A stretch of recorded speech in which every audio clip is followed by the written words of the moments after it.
Adoro il torrone bianco morbido e voi? La ricetta è semplice anche se richiede qualche attenzione nei vari passaggi.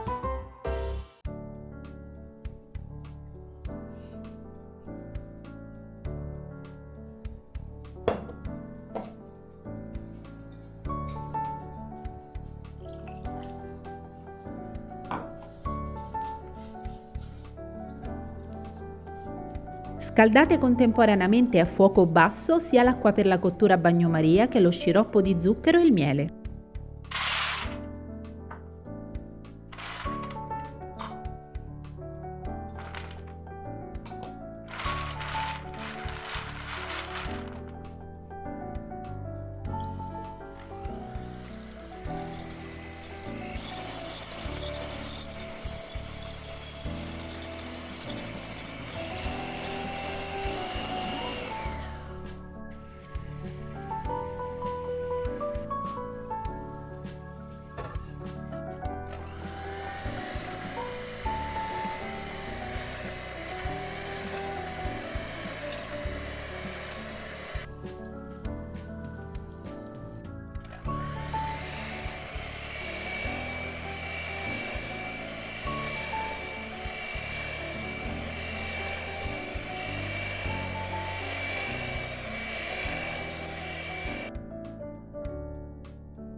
La frutta secca deve essere ancora calda quando si unisce al composto.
Trascorso il tempo di riposo si può procedere al taglio dei torroncini ungendo la lama del coltello con l'olio.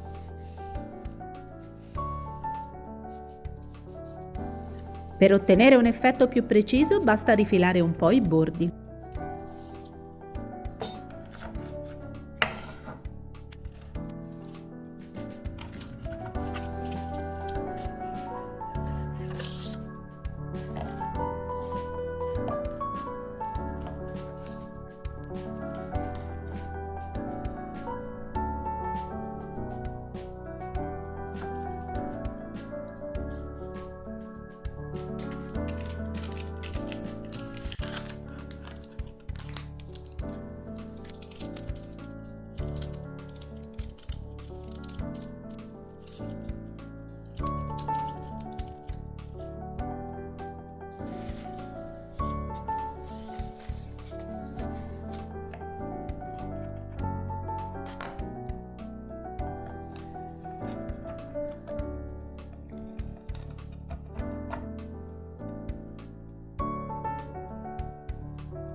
Ecco un modo scenografico per servire il nostro buon torrone fatto in casa. Che ne dite? Vi è venuta voglia di provarlo? Vi aspetto nei commenti e alla prossima ricetta. Un saluto da Paolina.